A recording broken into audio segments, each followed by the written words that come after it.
அனைவருக்கும் வணக்கம். Welcome back you all. நான் உங்கள் Dinesh Prabhu, international certified career guidance expert and analyst. TNEA 2026 engineering கவுன்சிலிங்ல ரேங்க் லிஸ்ட் வந்ததுக்கு அப்புறமா ஸ்டூடெண்ட்ஸ்க்கு அக்யூரேட்டா அவங்களுக்கு என்னென்ன காலேஜ்ல என்னென்ன சீட் கிடைக்கும் அப்படிங்கிறது தெரிஞ்சுக்க முடியும். அது எப்படி தெரிஞ்சுக்கலாம்? டிஎன்ஏ வெப்சைட்ல என்னென்ன மாதிரியான விஷயங்கள் நீங்க எப்படி பார்க்கணும், ஜெனரல் ரேங்க் எதுக்கு கொடுத்துருக்காங்க, கம்யூனிட்டி ரேங்க் எதுக்கு கொடுத்துருக்காங்க, அதோட யூசஸ் என்ன அப்படிங்கிற பத்தி தெளிவாக பார்க்க போறோம். நம்ம சேனலுக்கு இப்போ தான் ஃபர்ஸ்ட் டைம் வந்திருக்கீங்கன்னா மறக்காம சப்ஸ்கிரைப் பண்ணி வச்சுக்கோங்க. ரவுண்ட் 1, ரவுண்ட் 2, ரவுண்ட் 3 இந்த 3 ரவுண்ட் ஆஃப் ஸ்டூடெண்ட்ஸ்க்குமே தனிப்பட்ட முறையில் ஒவ்வொரு வேகன்சி பார்த்துமே சாய்ஸ் விங் லிஸ்ட் நாங்கள் ரெடி பண்ணி தர போறோம். இந்த சாய்ஸ் விங் லிஸ்ட் உங்களுக்கு வேணும்னு நினைக்கிறீங்கன்னா மறக்காம டிஸ்கிரிப்ஷனுக்கு கூகுள் ஃபார்ம் ஃபில் பண்ணுங்க.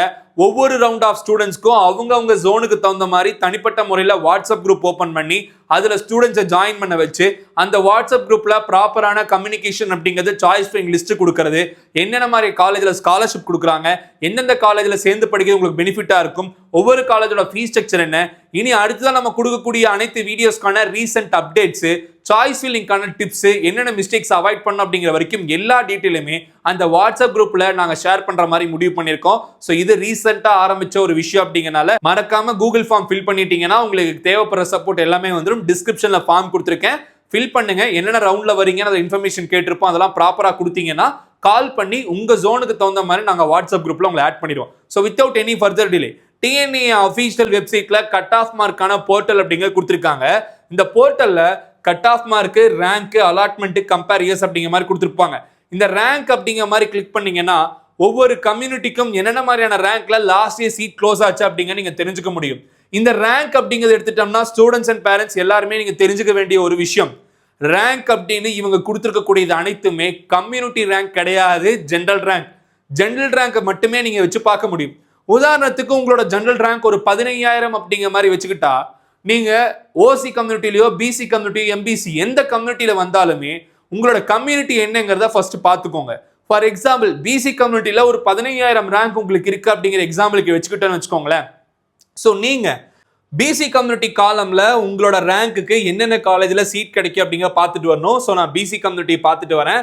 ஸோ இதில் நீங்க என்ன பண்ணலாம்னா இன்னொரு கட்டம் போய் இந்த மற்ற விஷயங்கள் எல்லாத்தையுமே நீங்க வந்து செக் பாக்ஸை அன்செலக்ட் பண்ணிட்டு பிசி அப்படிங்கிற செக் பாக்ஸை மட்டும் செலக்ட் பண்ணி வச்சுக்கோங்க. இதுல பிசி கம்யூனிட்டிக்கான ஜெனரல் ரேங்கை கொடுத்துருக்காங்க. ஸோ பிசி கம்யூனிட்டியில வரக்கூடிய மாணவர்கள் லாஸ்ட் இயர் ஜெனரல் ரேங்க் அடிப்படையில் எந்தெந்த சீட் க்ளோஸ் ஆச்சு அப்படின்னு கொடுத்துருக்காங்க.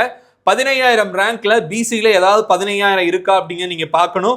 ஸோ அண்ணா யூனிவர்சிட்டி சிஇஜி கேம்பஸ்ல 15,000 ரேங்க் அப்படிங்கிறது இண்டஸ்ட்ரியல் இன்ஜினியரிங்க்கு மட்டும்தான் லாஸ்ட் இயர் வந்திருக்கு. அப்போ 15,000 ரேங்க் வச்சிருக்கீங்க அப்படின்னா உங்களுக்கு இந்த வருஷம் இண்டஸ்ட்ரியல் இன்ஜினியரிங் கிடைக்கிறதுக்கான வாய்ப்புகள் இருக்கு அண்ணா யூனிவர்சிட்டி சிஇஜி கேம்பஸ்ல.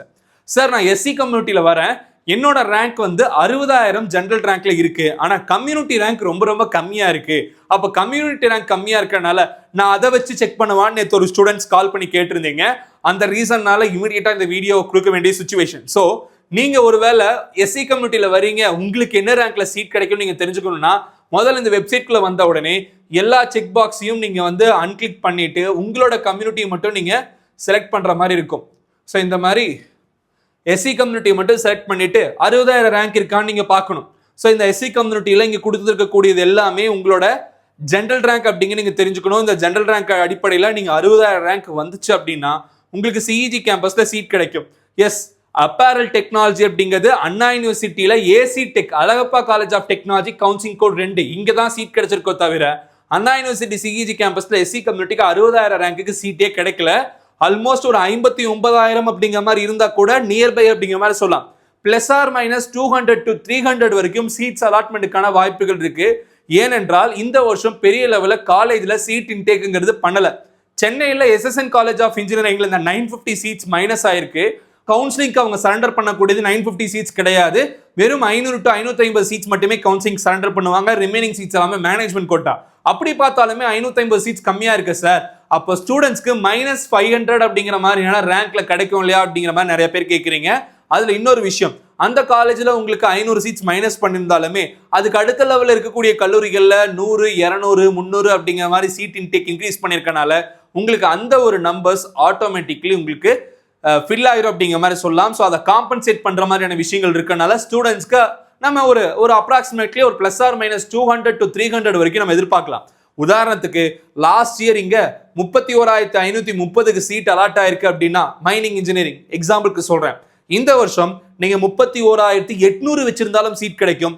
இல்ல 31,500க்கு கீழே இருந்தீங்கனாலும் சீட் கிடைக்கும். ஸோ +300 வரைக்கும் நீங்க பஃபர் ஜோன் வச்சுக்கலாம். இதே மாதிரி உங்களோட ஜெனரல் ரேங்க் எடுத்துட்டு வெப்சைட்ல இருக்கக்கூடிய ரேங்கை நீங்க கம்பேர் பண்ணி பார்க்கலாம். உங்க கம்யூனிட்டி காலம்ல பார்க்கணும். இதுல இன்னொரு விஷயம், ஓசி அப்படிங்கிறது ஓப்பன் கேட்டகரி.